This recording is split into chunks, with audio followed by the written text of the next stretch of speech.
صدق الله مولانا العلي العظيم وبلغنا رسوله النبي الكريم ونحن على ذلك لمن الشاهدين والشاكرين والحمد لله رب العالمين. اللهم صل على محمد وعلى آل محمد كما صليت على إبراهيم وعلى آل إبراهيم إنك حميد مجيد. اللهم بارك على محمد وعلى آل محمد كما باركت على إبراهيم وعلى آل إبراهيم إنك حميد مجيد. کہ یہ آیتیں جو اس وقت تلاوت کی گئیں سورہ آل عمران کی چند آیات ہیں. گزشتہ جمعے کے مضمون کے ساتھ ساتھ سلسلے وار اور مربوط ہیں. حق سبحانہ و تعالی و تقدس نے ساری کائنات کو وجود بخشا، اس کے وجود کو قائم رکھنے کے لیے اسباب پیدا فرمائے. درختوں اور باغوں بہاروں اور پھول پتیوں اور سبزیوں ترکاریوں کی بقا کے لیے ہوا اور دھوپ اور پانی کے اسباب مہیا کیے. انسانیت کی بقا کے لیے اس کی خوراک، اس کی کھانے پینے کی چیزوں کو مہیا فرمایا، پیدا فرمایا، اور اتنا پیدا فرمایا کہ منگل بدھ کا ناغا خود کرو تو کرو، وہ نہیں منع کرتا کہ آج نہ کھاؤ اور کل کھانا.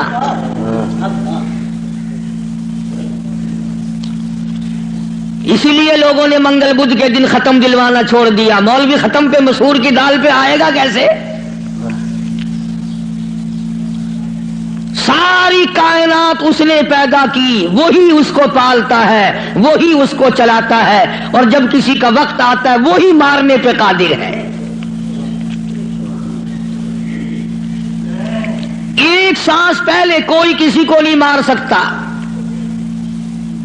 اور ساری دنیا کے نبی، ساری دنیا کے صحابہ، ساری دنیا کے امام، ساری دنیا کے قطب اور ابدال، فقیر اور درویش اور عالم مل کر کوشش کریں، کسی کا ایک سانس نہیں بڑھا سکتے.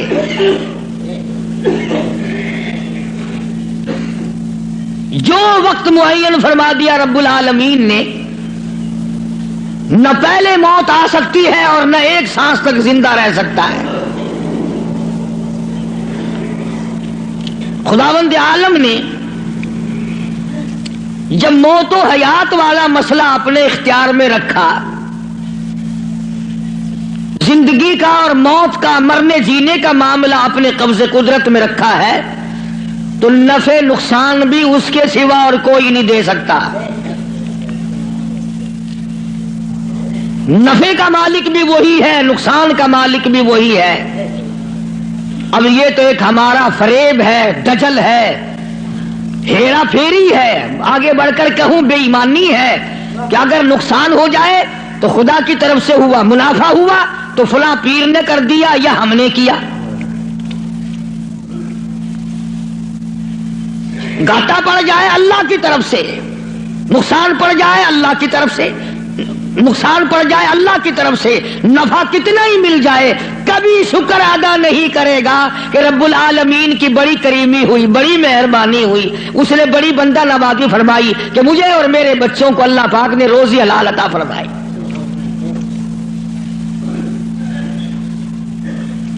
جب یہ ساری چیزیں اسی کے قبضے قدرت میں ہیں تو مشرکین مکہ نے آ کر مدنی کریم صلی اللہ علیہ وسلم کے سامنے ایک بات کہی ہے، اللہ اکبر. کہنے لگے تو ہمیں اپنا دین بتا، تیرا دین کیا ہے؟ جیسے یہاں بیٹھ کر دو چار آدمی بات کریں نا تو اشاروں میں اپنے لوگوں کو کہا کرتے ہیں یہ جڑا بندہ ہے نا گال پیا کردا یہ معلوم ہوندا پھریا ہویا بندہ ہے.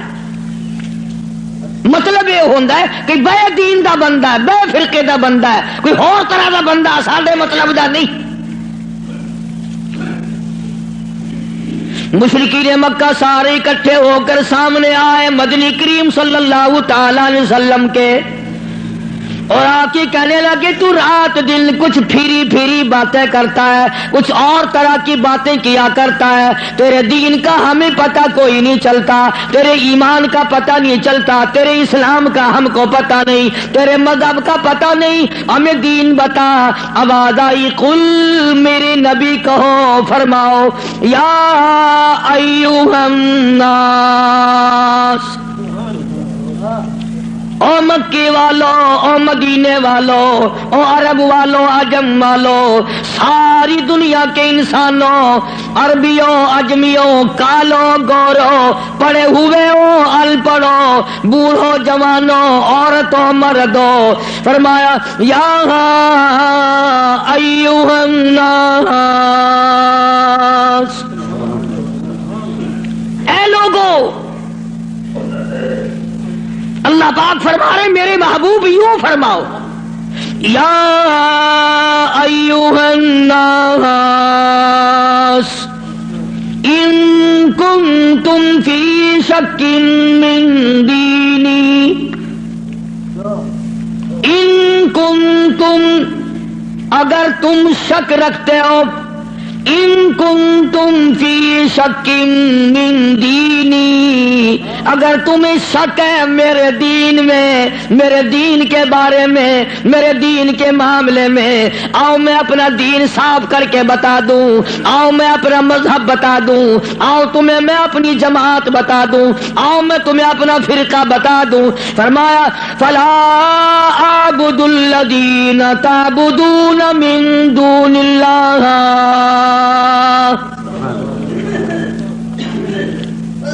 یہ ہے میرا مذہب، جن کے سامنے تم سر جھکاتے ہو، جن کی قبروں کا تم طواف کرتے ہو، جن کی قبروں کو چاٹتے ہو، جن جگہوں کو بابرکت سمجھتے ہو، میں کالی کملی والا اپنی جان ختم کروا سکتا ہوں، پر میں خدا کی چوکھٹ کے سوا کسی بت کے، کسی قبر کے سامنے سر جھکانے کو تیار نہیں۔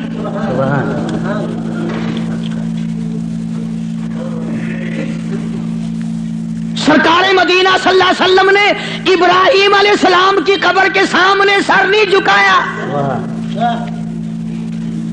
تم ننگوں کی قبروں کے سامنے سر جھکاتے ہو۔ مدنی کریم صلی اللہ تعالی علیہ وسلم نے اسماعیل علیہ السلام کی قبر کے سامنے سر نہ جھکایا، یعقوب علیہ السلام کی قبر کے سامنے سر نہیں جھکایا، یوسف علیہ السلام کی قبر کے سامنے سر نہیں جھکایا، موسیٰ علیہ السلام کی قبر کے سامنے سر نہیں جھکایا، اور آپ صاف صاف فرما دیا فلا اعبد الذین تعبدون من دون اللہ، میں ہرگز ہرگز کسی اور کی عبادت کرنے کو تیار نہیں، میری ساتھ لڑو، میری ساتھ جھگڑا کرو، او مکے والوں میں تم سب کی مار کھانے کو تیار ہوں، اپنے دین کا سودا کرنے کو تیار نہیں۔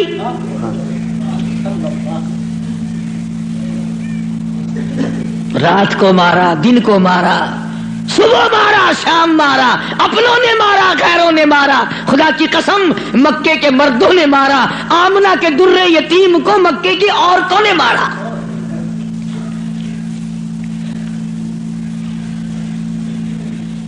اور کس کی عبادت کرتے ہو؟ کس کی پوجا کرو گے؟ کون ہے عبادت کے لائق؟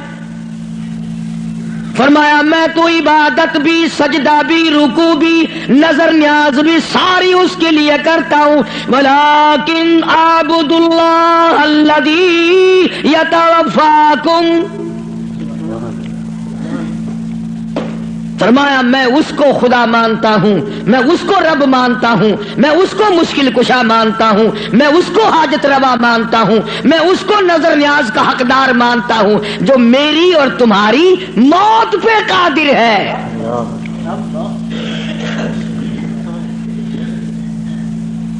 اللہ پاک جل شانہ نے کتنی بڑی دلیل عطا فرمائی ہے. جو کسی کو مارتا ہو، زندہ کرتا ہو، پیدا کرتا ہو، وہ خدا ہے. جو مر جائے وہ خدا نہیں. بھلا جس کی خود موت آ جائے وہ خدا کیسے ہے؟ قرآن کہتا ہے ایک لمحے کے لیے، ایک سیکنڈ کے لیے جس کو اونگ آ گئی وہ خدا نہیں، اور جو عمر بھر کے لیے قبر میں جا کے سو گیا وہ خدا کیسے ہو سکتا ہے؟ فرمایا اللہ لا الہ الا هو الحی القیوم. الہ وہ ہے، مشکل کشا وہ ہے، ستاروں کا مالک وہ ہے، چاند کا مالک وہ ہے. للشمس ينبغي لها ان تدرك القمر بل الليل سابق النهار وكل في فلك يسبحون.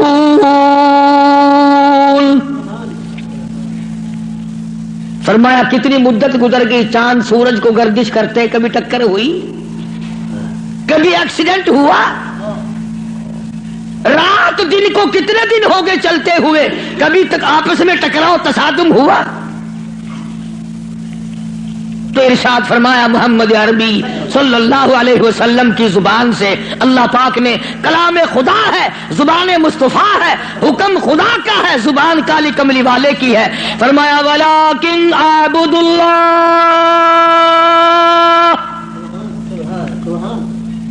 میں اس کو حاجت روا مانتا ہوں، میں اس کو مشکل کشا مانتا ہوں. میری بگڑی بنانے والا وہ ہے، اجڑوں کو بسانے والا وہ ہے، اولاد دینے والا وہ ہے، اولاد دے کر کے لے لینے والا وہ ہے، تخت و تاج عطا کرنے والا وہ ہے، اور تخت پہ سے اٹھا کر پھانسی پہ لٹکا دینے والا وہ ہے. ولیکن اعبد اللہ الذی یتوفاکم وامرت ان اکون من المؤمنین.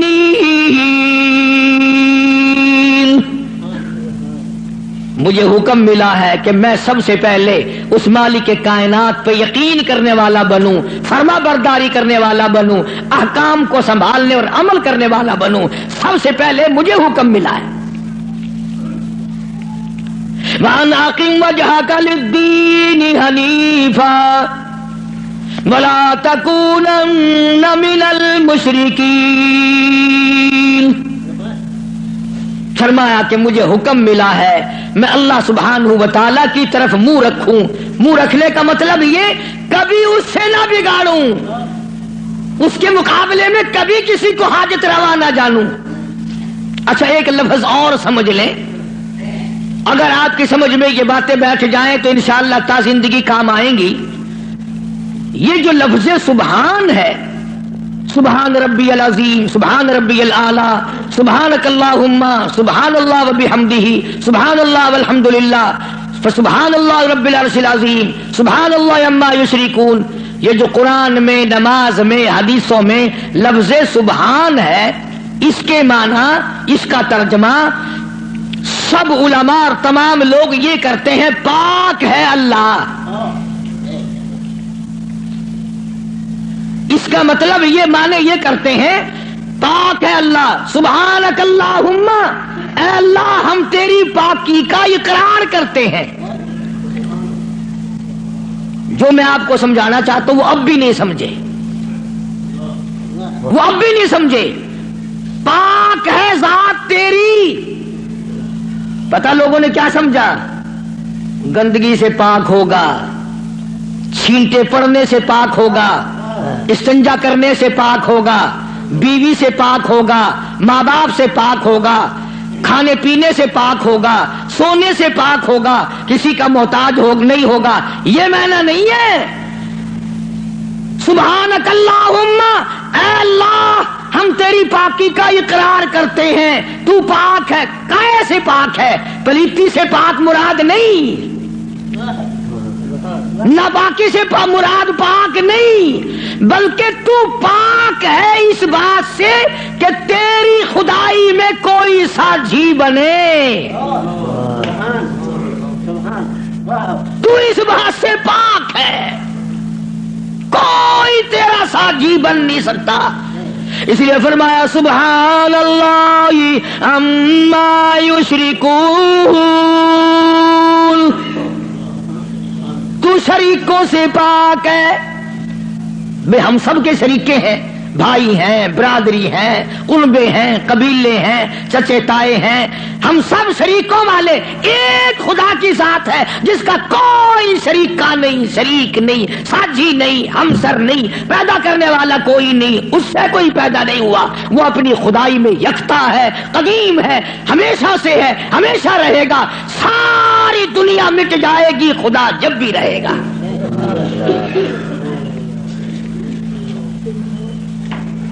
لوگ سبحان اللہ کا معنی یہ سمجھتے ہیں، سارے مولوی بھی سکھاویں اللہ کی ذات پاک ہے، لوگ یہ سمجھتے ہیں غسل خانے میں سے نہا کے نکلا ہوگا پاک ہو گیا، پاک ہے۔ تمام ان چیزوں سے وہ پاک ہے جو محتاجوں میں ہوا کرتی ہیں، اور وہ اتنا بڑا پاک ہے کہ 1,24,000 نبی مل کر سن لو اور دل کی تختی پہ لکھ کے لے جاؤ، آدم علیہ السلام سے لے کر امام الانبیاء محبوب کبریا حضرت محمد مصطفیٰ صلی اللہ تعالی علیہ وسلم کی ذات اقدس تک 1,24,000 نبی، ابو بکر صدیق سے لے کر بلال حبشی تک 1,29,000 صحابہ اکرام، ہزاروں کتب، ہزاروں ابدال، تمام کے تمام نبی، رسول، پیغمبر، صحابہ، ولی، قلندر مل کر اللہ کی ذات سے ایک ذرہ برابر کام زبردستی نہیں کرا سکتے۔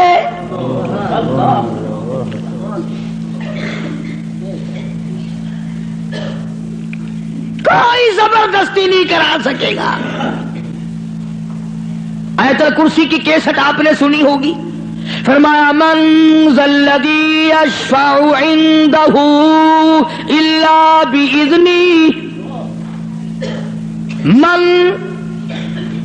یہ جو لفظ ہے عربی کا من، اس کے معنی پتہ کیا ہے؟ جیسا کہ اردو بولی میں اگر کوئی بات کہی جائے نا، ایک آدمی اقدم کہتا، کون کہتا ہے، کون کہتا ہے، یوں ہے، ملتانی زبان کچھ آ دے نہیں، کیڑا بندہ آدھا ہے میرے سامنے ایک باری منہ کراؤں دا، لکھا صحیح نہ گھنچا، کیڑا آکھدا ہے؟ فرمایا من ذا الذی یشفع عنده، کون ہے، کون ہے زبردستی سفارش مجھ سے کرانے والا، میرے سامنے کرنے والا، الا باذنی، جب تک میں اجازت نہ دوں کوئی دم نہیں مارے گا، میری طرف سے اجازت جب تک نہ ہوگی، نہ اولاد ماں باپ کے حق میں سفارش کر سکے گی، نہ نیک آدمی اپنے ساتھیوں اور دوستوں کے بارے میں سفارش کر سکے گا، بلکہ فرمایا جب تک میری طرف سے اجازت نہ ہوگی، نبی بھی، خود مدنی کریم صلی اللہ علیہ وسلم بھی اس وقت تک سفارش نہیں کر سکتے جب تک اللہ پاک کی طرف سے اجازت نہ ملے۔ جو میں نے ترجمہ کیا، گھروں میں قرآن کریم رکھے ہیں، دیکھ لینا جا کر۔ من ذا الذی، کون ہے، کس کی مجال ہے، کس کی جرت ہے، کون میرے سامنے آ سکتا ہے؟ اور کیسے سامنے آئے؟ میدان محشر ہوگا، قرآن کریم ہے، اب آیت آتی ہے یوم یجمع اللہ، یوم یجمع اللہ الرسل فیقول ماذا اجبتم، اللہ پاک سارے نبیوں کو، سارے رسولوں کو، سارے نبیوں کو، سارے پیغمبروں کو جمع کر کے فرمائیں گے کیا تم نے لوگوں کو کہا تھا؟ حالانکہ اللہ پاک جانتا ہے، وہ عالم عالم الغیب ہے، اسے پتہ ہے، مگر پھر بھی ضابطے کو پورا کرنے کے لیے پوچھتا ہے۔ ایک دو کی بات نہیں، یوم یجمع اللہ الرسل، سارے رسولوں سے اللہ پوچھے گا۔ فَيَقُولُ مَاذَا أُجِبْتُمْ، کیا تم نے کہا تھا خدا کے سوا ہماری پوجا کیا کرو، ہماری قبروں کو سجدے کیا کرو، ہماری قبروں کا طواف کیا کرو، ہماری قبروں پہ غلاف چڑھایا کرو، ہماری قبروں پہ دیوے بالا کرو، ہماری قبروں پہ پھول چڑھایا کرو۔ فَيَقُولُ مَاذَا أُجِبْتُمْ، کیا تم نے کہا تھا؟ قرآن کریم ہے، سارے کے سارے کانپ جائیں گے، لرز جائیں گے، ڈر جائیں گے، اور سارے نبی فرمائیں گے قالوا لا علم لنا، اے بے نیازی، او بادشاہ، او خالق، او مالک، تیری ذات جانتی ہے، لا علم لنا، ہمیں تو پتہ بھی نہیں یہ بدبخت کب سجدے کرنے آئے، کب پوجا کرنے آئے، کب چراغ جلانے آئے، ہمیں کون سی سردی لگتی تھی، یہ کب غلاف چڑھانے آئے، یہ کب پھول چڑھانے آئے۔ انک انت علام الغیوب،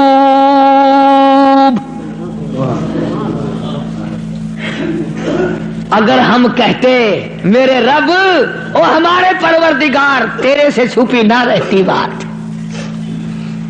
ہم نے نہیں کہا ان کو۔ اللہ سبحانہ و تعالی نے پھر آگے چل کر چند آیتوں کے بعد ایک ایسے پیغمبر کا تفصیلی ذکر فرمایا۔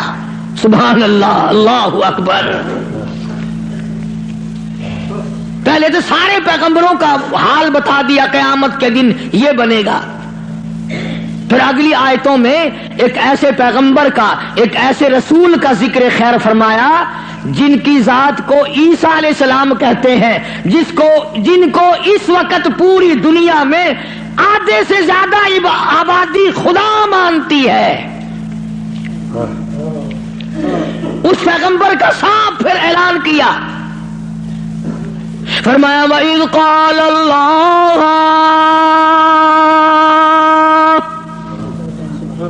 یا عیسیٰ ابن مریم، او عیسیٰ علیہ السلام بیٹے مریم کے، یا عیسیٰ ابن مریم، او مریم کے بیٹے، او عیسیٰ علیہ السلام، یہ جو عیسائی تجھے خدا مانتے ہیں، اَأَنْتَ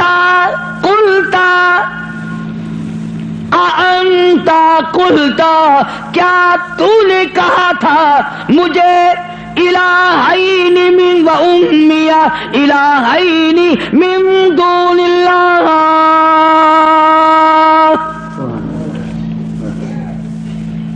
کیوں جناب اے عیسیٰ علیہ السلام، کیا تم نے کہا تھا لوگوں کو کہ مجھے اور میری والدہ کو خدا ماننا؟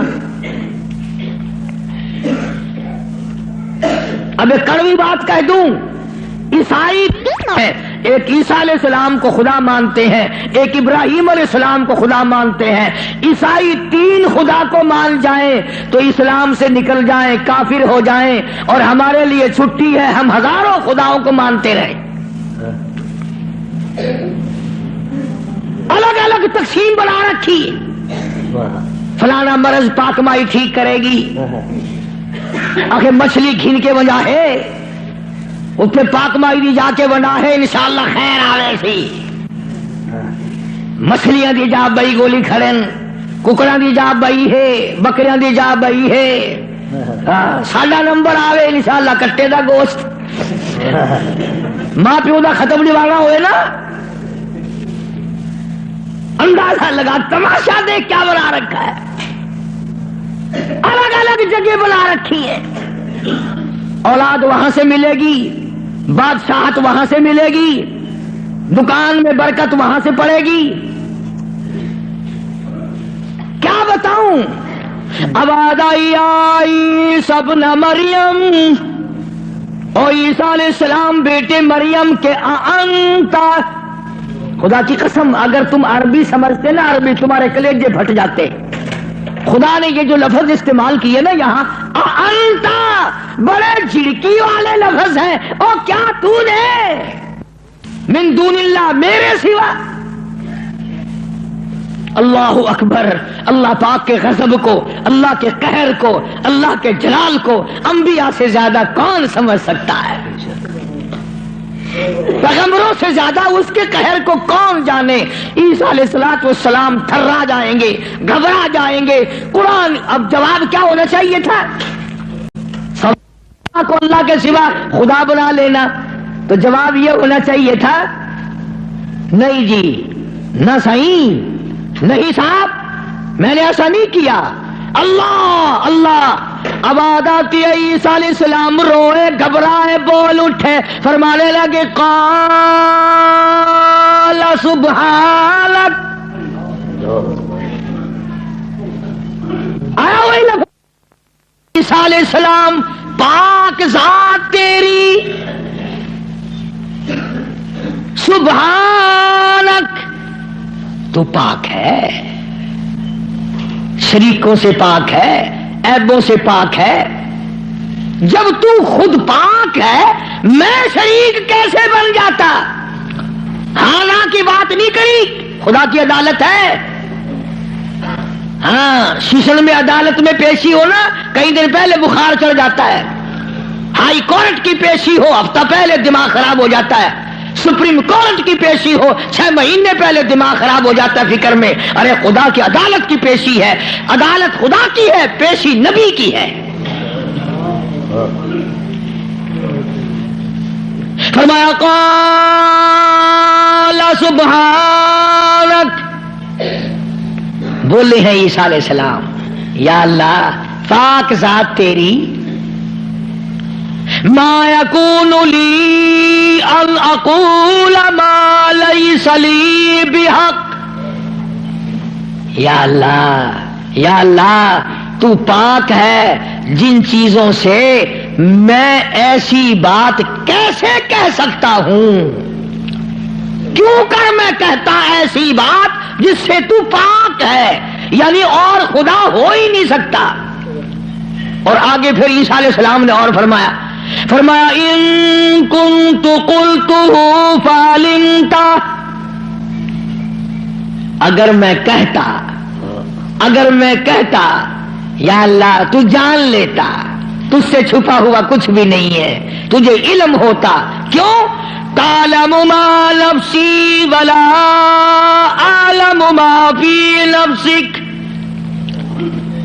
تجھے وہ سارا پتا ہے جو میرے دل میں ہے، میرے جی میں ہے، اور میں نہیں جانتا جو کچھ تیرے علم میں ہے. تعلم ما نفسی، تو جانتا ہے جو کچھ میرے دل میں ہے، میرے جی میں ہے. ولا اعلم ما فی نفسک، میں نہیں جانتا جو کچھ تیرے علم میں ہے. انک انت علام الغیوب، غیب کی باتیں جاننے والا تو ہی ہے، تیرے سوا کون جانے کل کیا ہوگا، پرسوں کیا ہوگا، صبح کیا ہوگا، شام کیا ہوگا، اور کوئی نہیں جان سکتا. معلوم یہ ہوا کہ نفع نقصان کا مالک خدا کی ذات کے سوا اور کوئی ہو ہی نہیں سکتا. تو بات یہاں سے چلی کہ محمد عربی صلی اللہ علیہ وسلم کو مشرکین مکہ نے پوچھا تو اپنا دین بتا، تو اپنا عقیدہ بتا، آپ اپنا مذہب بتائیں، آپ اپنا مسلک بتائیں، آپ اپنا عقیدہ بتائیں. تو فرمایا وَأُمِرْتُ لِأَنْ أَكُونَ أَوَّلَ الْمُؤْمِنِينَ، مجھے حکم ملا سب سے پہلے میں یقین کرنے والا بنوں. وَأَنْ أَقِمْ وَجْهَكَ لِلدِّينِ حَنِيفًا وَلَا تَكُونَنَّ مِنَ الْمُشْرِكِينَ.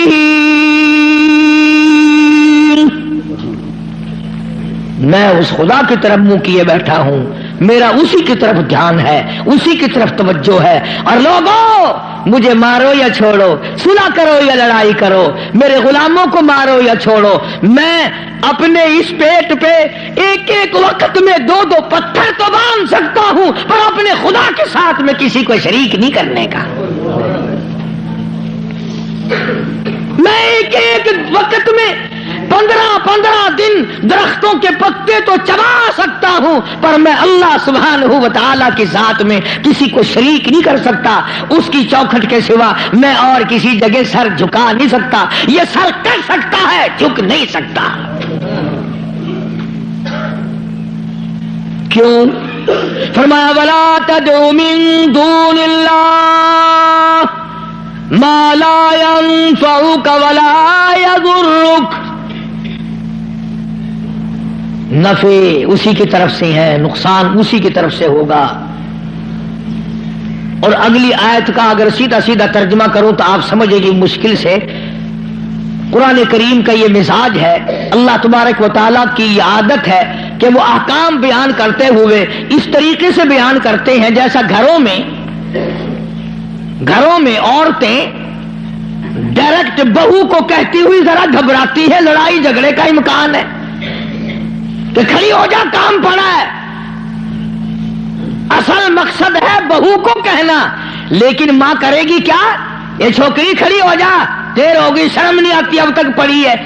جانے گی نا کہ یہ میری لڑکی ہے، برا نہیں ماننے کی. اصل میں کہنا بہو کو ہے، سنانا لڑکی کو ہے، اس لیے حکم دینا امت کو ہے اور کروانا کالی کملی والے کی زبان سے ہے. لوگ قرآن کا مزاج نہیں سمجھ سکتے. ڈائریکٹ عورت کبھی نہیں کہتی روٹی پکا لے، بہو کھڑی ہو کر روٹی برتن مانج لے، کپڑے دھو لے، بلکہ اگر صرف چھوٹی سی بچی بھی ہوگی اسی کا نام لے گی. یہ تو جھاڑو دے لے، وہ کرد لگا لے، برتن پڑے ہیں انہیں صاف کر لے. حالانکہ کہنا بہو کو، نو کو کہنا مقصد ہے، لیکن ماں لڑکی کا نام لیتی ہے. اللہ سبحانہ و تعالیٰ نے فرمایا میرے محبوب اگر آپ نے نفع نقصان کا مالک کسی اور کو سمجھا، اللہ اکبر. پھر قرآن کریم کا مزاج دیکھو، فرمایا فَإِن فَعَلْتَ اس وقت ہو جاؤ گے تم، فَإِن فَعَلْتَ فَإِنَّكَ إِذًا مِنَ الظَّالِمِينَ. اگر کسی کو نفع نقصان کا مالک سمجھا، ظالمین میں سے بن جاؤ گے، راہ ہدایت تمہارے سامنے سے اٹھ جائے گا. اس لیے میں نے یہ عرض کیا، بڑی 11ویں، چھوٹی 11ویں، درمیانی 11ویں، پتہ نہیں کیا کیا بنا رکھا ہے. اصل قصور ہمارا مولویوں کا نہیں ہے جو بدعت نکالتے ہیں، قصور تمہارا ہے. اگر خوشی خوشی میں صبح صبح مولویوں کے متھے 2-2 4-4 روپے مار آؤ تو ایمان سے نہ یہ تمہیں 11ویں بتائے نہ یہ 18ویں بتائے. رہنا تو یوں نکلتا ہے نا. فرمایا پھر ظالمین میں سے ہو جاؤ گے اگر تم نے. اب جس کا یہ عقیدہ ہے کہ اگر میں نے 11ویں نہ بنائی تو بھینس دودھ نہیں دے گی، اس لیے قرآن کریم کی میں نے وہ آیت عرض کی تھی پچھلے جمعے کو. اللہ فرماتے ہیں بھینس کا چمڑا کالا، کھاتی ہے سب ساوا چارہ، اور ادھر گوبر ہے اور ادھر رتا خون ہے، بیچ میں سے سفید خالصاً صاف ستھرا دودھ تو نکال لوں میں، پیدا کروں میں، اور جب تیرے ہاتھ میں آ جائے کہ تمہیں نہ پیا بسایا 11ویں کا کھیر بنے نہ کھڑا.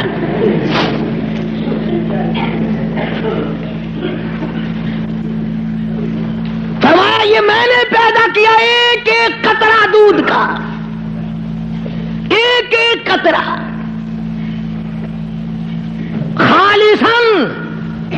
لوگوں نے یہ سمجھا پانی ملا ہوا نہیں ہوگا. یہ جو لفظ خالص ہے قرآن کریم میں، اس سے لوگوں نے یہ سمجھا ہوگا کہ خالص ہوگا بغیر پانی کا. نہیں، یہ بات نہیں، بلکہ اللہ پاک فرماتے ہیں پانی سے بھی پاک ہے. خالصاً میرے نام کے سوا اس دودھ کا ایک قطرہ پیدا کرنے والا کوئی نہیں. خالصاً ایک بوند دودھ کی میرے سوا کوئی نہیں بنا سکتا. اس لیے فرمایا وَيَمْسَسْكَ اللَّهُ اللہ اللہ. سورۃ یونس کا آخری رکوع ہے، 11واں سپارہ ہے.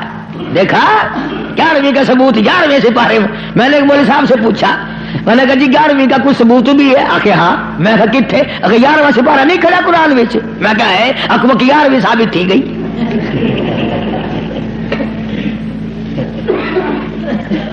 11واں سپارہ آخر نہیں بکھا ہے، آخر وہ تھی گئی. اندازہ لگا کیا قصے ہیں یہ. اللہ پاک ہماری رگوں سے بڑا واقف ہے، جانتا ہے نا آدمیوں کی کمزوریوں کو، اور خود اس نے جو بنایا. فرمایا کہ اچھا جی یہ باتیں اس وقت تک کی ہیں جب آدمی سکھیا ہو، جب پریشانی میں ہوتا ہے، جو چکر میں پھنستا ہے، مت ماری جاتی ہے، عقل کام نہیں کرتی، پھر وہ اس قسم کا کام کر بیٹھتا ہے. اللہ پاک نے فرمایا وَإِيَمْسَسْكَ اللَّهُ بِضُرٍّ فَلَا كَاشِفَ لَهُ إِلَّا هُوَ. اگر کسی کو دکھ پہنچے، کوئی چکر آ پڑے، کوئی مصیبت آ پڑے، کوئی دکھ آ پڑے، کوئی پریشانی آ پڑے، الا ہو، میرے سوا کوئی دور کرنے والا نہیں. کون ہے؟ تیرا بخار اتارنے والا کوئی نہیں، تیری بگڑی ہوئی بنانے والا کوئی نہیں، تیری خالی جھولی کو بھرنے والا کوئی نہیں، تیری خالی جیب کو بھرنے والا کوئی نہیں، تجھ بے علم کو علمدار بنانے والا اس کے سوا کوئی نہیں. فرمایا وَإِن يُرِدْكَ بِخَيْرٍ فَلَا رَادَّ لِفَضْلِهِ. اگر کوئی کسی کو اچھائی پہنچانا چاہے تو میرے حکم کے سوا پہنچ نہیں سکتی. اللہ نے سارے واقعات قرآن کریم میں سمجھا دیے.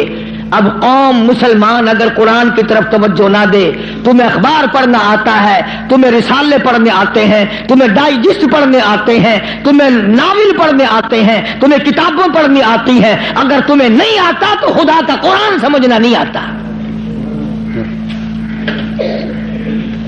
کبھی کوئی اب باپ اپنے بیٹے کو اس نیت سے نہیں پڑھاتا میرا بیٹا پڑھے گا، قرآن کا ترجمہ سیکھے گا، میں تو ان پڑھ رہ گیا، مجھے بھی سنایا کرے گا، میری اپنی اماں کو بھی سنایا کرے گا. اس نیت سے کون پڑھاتا ہے؟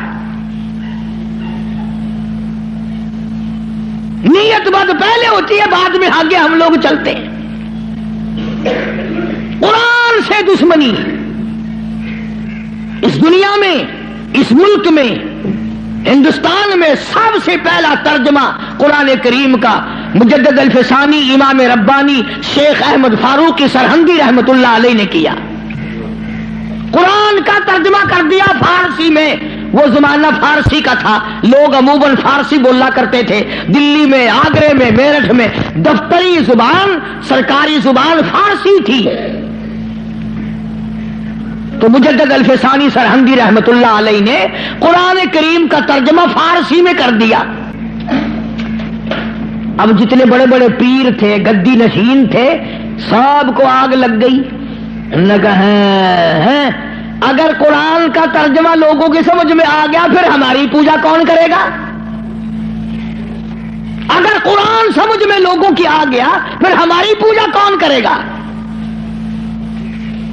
چنانچہ سارے پیر فقیر اکٹھے ہو کر بادشاہ کے پاس دلی گئے، احتجاج کیا کہ دیکھو جی ہم یہ بات گوارا نہیں کرنے کے. کیا بات جی؟ فقیر ہو، درویش ہو، قلندر ہو، پیر ہو، مولوی ہو، کیسے آئے ہو؟ انہوں نے کہا توبہ توبہ توبہ توبہ، قرآن کی بے ادبی ہو گئی. انہوں نے کہا کیا ہوا؟ انہوں نے کہا دیکھو وہ ترجمہ لکھا ہوا تھا نا یہ برابر میں. انہوں نے کہا دیکھو جی قرآن میں است پست لکھ دیا، وہ فارسی زبان لکھی نا حضرت نے ترجمے میں. توبہ توبہ، قرآن کی بے ادبی، ملاوٹ کر دی قرآن میں. اور اندر کا چور بتایا نہیں کہ ہمیں ڈر یہ ہے کہ اگر قوم قرآن سیکھ گئی تو پھر اتنے کون آئے گا. بادشاہ ان کی باتوں میں آ گیا. مجدد الفسانی سرہندی رحمت اللہ علیہ کو طلب کیا, دلی بلایا, اور ایک پیر چلتا ہوا کان میں پھونک ماری آیا بادشاہ کے. کہنے لگا پکا وہابی ہے, وہ وہابی ہو گیا ہے. اس پر بھی ایک بات یاد آئی میرے, آپ کو بھی سنا دوں لطیفے کی. مولانا اشرف علی تھانوی سب کہہ دو رحمت اللہ علیہ, یوں لکھا ہے کہ ایک گاؤں میں بنیے کی دکان تھی, جیسے ساری دنیا میں تھی اور ہے. مولوی صاحب جو تھا امام مسجد, وہ سودا ادھار خریدا کرتا تھا. سبھی ادھار لیا کرتے تھے اس زمانے میں بنیوں سے. ایک دن بنیے نے ذرا گرم ہو کر کے مولوی صاحب سے کہہ دیا کہ جی وہ پیسے بہت دنوں کے ہو گئے, پہنچاتے نہیں ہو, کمال ہے تمہاری, لے لے کے کھائے جا رہے ہو, دیتے نہیں ہو. مولوی صاحب ناراض ہو گیا. جمعہ جو آیا اس میں اعلان کر دیا, آج کے بعد اس بنیے کی دکان سے کوئی سودا نہ خریدے, میں نے تحقیق کی ہے یہ بنیا وہابی ہو گیا ہے. اب لوگوں نے تو مولوی کا کہنا ماننا ہی تھا, سارے چھوڑ گئے. بنیا صبح بیٹھے, شام کو تھپڑ میں سے یوں ہی خالی اٹھ جائے. بڑا حیران ہے کیا ہوا, یہ تو ہوتا تھا کبھی زیادہ بک گیا کبھی تھوڑا, یہ جندرا کیسے لگ گیا, کوئی نہیں آتا, بالکل بند. 2-4 دن کے بعد اسے پتا چل گیا کہ مولوی صاحب نے جمعے میں اعلان کیا کہ بنیا وہابی ہو گیا ہے, اس لیے سودا لینے کوئی نہیں آتا. بنیا بولنا ہو دیکھو کہاں ماری مولوی نے. اس نے سوچا چلو مولوی والے پیسے رہ جائیں گے, آئندہ کاروبار تو کرنا ہے. گیا اور جا کر کے ہاتھ جوڑ کے کہنے لگا مولانا وہ پچھلے بھی معاف کر دیے, اور اگلا جو بھی لیا کرو میں پیسے نہیں مانگنے کا. بس اگلے جمعے کو مولوی صاحب نے اعلان کر دیا فلانے بنیے سے سودا خریدا کرو. اس نے وہابی پڑے سے توبہ کر لی. مجدد الفسانی سرہندی رحمت اللہ علیہ سرتاج الاولیاء, بادشاہ کے کان میں ایک پیر کہہ آیا کہ وہ وہابی ہے. نے کہا اچھا دیکھ لوں گا میں. بلایا مجدد صاحب کو, اور کسی نے کہہ دیا تجھے سجدہ نہیں کرنے کا, وہ بادشاہوں کو لوگ سجدے کیا کرتے تھے, تجھے سجدہ نہیں وہ کرنے کا. تو اس نے کیا کیا, بادشاہ نے اپنے دربار میں ایک موری بنوائی, ایک دری بنوائی, جس میں سے آدمی جھک کے گزرے تو گزرے ورنہ گزر ہی نہیں سکتا تھا. انہوں نے کہا چلو مولوی ہے وہ اکڑا ہوا, سجدہ تو کرے گا نہیں, باقی میری عزت تو ہوگی, اس میں سے تو جھکے گا نا, دری میں سے تو, اس دروازے میں سے تو جھک کے آئے گا, کم سے کم لوگ دیکھ تو لیں گے. بادشاہ کے سامنے مولوی بھی, شیخ احمد فاروقی, مجدد صاحب بھی جھک رہے ہیں. لیکن ان اللہ والوں کی عقل کو بادشاہ کہاں پہنچ سکتے ہیں. سبحان اللہ, اللہ والے ہوتے ہیں. جب وہ آیا نا موقع, موری آئی, وہ دری آئی, اور مجدد صاحب کو کہا کہ جی اس میں سے گزرنا ہے, بادشاہ اندر آپ کو بلا رہا ہے. مجدد صاحب سیاڑا آدمی, یوں دونوں پیر پہلے اندر ٹپا کے اور پھر یوں کر کے اندر گئے. سارا دربار حیران ہو گیا کہ یہ کیا ہوا بھائی. اس نے اپنی جان میں زور بھی لگائے, دری بنوائی, موری بنوائی کہ چلو مصنوعی جھک جائے گا. مجدد صاحب نے پہلے پیر اندر نکالے, قید کر دیا. اللہ اللہ اللہ. ہاں قرآن کا ترجمہ جس نے بھی کیا مار کھائی. نبی نے کیا اس کو پتھر لگے, مجدد نے کیا اس کو قید ملی. آج میں ترجمہ کروں گا تو مجھے ہی کیا دے کے جاؤ گے. فرمایا مدنی کریم صلی اللہ تعالی علیہ وسلم نے آلہ اس بات کو پلے باندھ لو, ساری دنیا کی عبادات اور ساری دینی عبادات کا مدار ہے اللہ کی توحید پہ. مجدد صاحب کو جیل میں ڈال دیا قرآن کا ترجمہ کرنے کے جرم میں.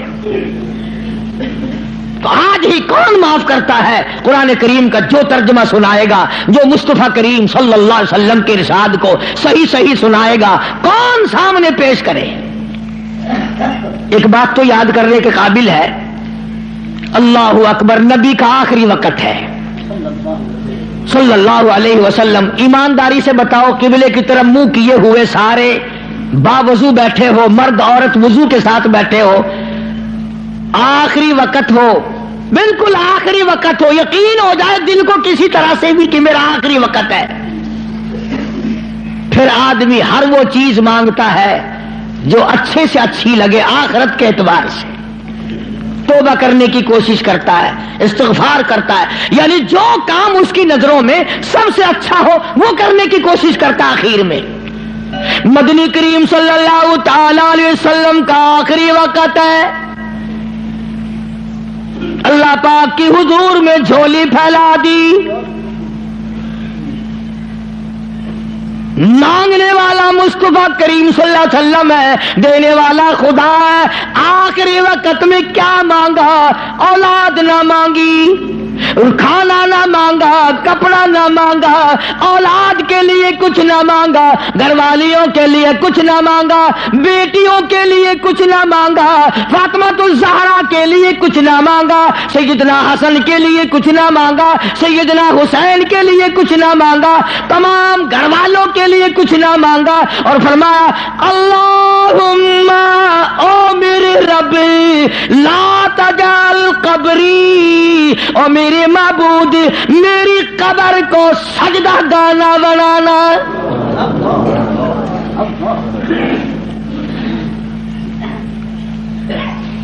دعا ہے امام الانبیاء، یہ جو جالیوں کے پاس کوڑا لیے کھڑے ہیں یہ کالی کملی والے کی دعا ہے، دعا۔ انہوں نے تو کہندے ہی رہنا تیری خیر ہوئے پہرے دارا، روزے دی جالی چم لینے دے، ایک لگدا پٹخارا ہو گیا۔ ان 400 بندے کٹھے ہوئے مدینے پاک اسی ملاد کرنا ہی کرنا ہے، انہوں نے پھڑ کے ٹھوک دیتے جیل وچ، مگر تسی اتھے مدینے پاک امام الانبیاء دا روزہ اتھے ہوئے، کالی کملی والے صلی اللہ علیہ وسلم دا روزہ مبارک اتھے ہوئے، حضور دے 10,000 جرنیل اتھے ستے پے ہومن، حضور دی 4 بیٹیاں اتھے ہومن، حضور دی 9 گھر والیاں اتھے ہومن، حضور دی 6 پھوپھیاں اتھے ہومن، اور جتھے خالی جیسے جرنیل سوئے ہوئے ہو وہاں تو بیٹھ کر میلاد کرنے لگا۔ لگائے ڈنڈے لاہور کی پولیس نے بھی، احتجاج کرو جی، اللہ کا دربار ہے، مصطفیٰ کریم صلی اللہ علیہ وسلم کا دربار ہے، اللہ کی اجازت کے بغیر اور میرے محبوب صلی اللہ علیہ وسلم کی منشا کے بغیر مکے مدینے میں کوئی قائم نہیں رہ سکتا۔ تو دعا مانگی اللہم لا تجعل قبری، یا اللہ میری قبر کو سجدہ گانا بنائیو۔ ہاں، اور بلکہ یہ تو اللہ میاں سے دعا مانگی، دوسری ایک حدیث یاد آئی، غلط بات نہیں، قبر میں آخر میں نے بھی قبر میں جانا ہے، اللہ سب کو معاف فرمائے۔ یہ تو اللہ سے دعا مانگی، امت کو کیا فرمایا، امت کو کیا دیا؟ فرمایا لعن اللہ الیہود والنصارى، لعن اللہ الیہود والنصارى، یہود و نصارہ پہ خدا کی پھٹکار پڑی، اتخذوا قبور انبیائہم مساجدا، انہوں نے اپنے نبیوں کی قبروں کو سجدے کی جگہ بنا لیا تھا، اس لیے ان پہ لعنت آئی۔ امت کو یوں فرمایا اور وہ اللہ سے دعا مانگی۔ گویا مدنی کریم صلی اللہ علیہ وسلم نے آخری وقت میں بھی یہ تعلیم دے دی، سجدے کے قابل وہ ہے، نظر نیاز کے قابل وہ ہے، ایک کا ہو کے جی، ایک کا ہو کے مر، چوکھٹ اس کی سر تیرا، در تیرا سر میرا، حکم تیرا اعمال میرے، یہ ساری چیزیں بنے گی جب بات بننی۔ ابھی یہ کیسٹ جب بازار میں چلے گی یا یہاں سے سن کر جاؤ گے تو کئی لوگ کہیں گے قاری حنیف قبروں میں فاتحہ پڑھنے سے منع کر رہا تھا، کیوں؟ ان پر کوئی الزام نہیں، جو غلط بات کہے نہ قرآن میں نہ حدیث میں، ہم صحیح بات بھی کہیں پھر بھی اوپر کچھ نہ کچھ فتویٰ لگے بغیر رہتا نہیں۔ ہم آہ بھی کرتے ہیں تو ہو جاتے ہیں بدنام، وہ قتل بھی کرتے ہیں تو چرچا نہیں ہوتا۔ لوگ جی دیکھو قبروں میں ہائے ہائے ہائے ہائے ایڈا ظلم، خدا دا قہر آ گیا ہوں تک، فاتحہ کو لوگ آخر منع کرن پہ گئے، ہٹ کر پہ گئے۔ کس نے منع کیا ہے؟ ایک دن میں 2 مرتبہ قبرستان جایا کر، اور تو جاتا ہے وہاں دربار میں پیر کے اور ماں قبر میں جل رہی ہے۔ مزار پہ جا کے فاتحہ پڑھا کر، اور پیر کی جگہ بھی اگر تو جا کے فاتحہ پڑھے تو ثواب ہے، میں منع نہیں کرتا، میں خود جاتا ہوں۔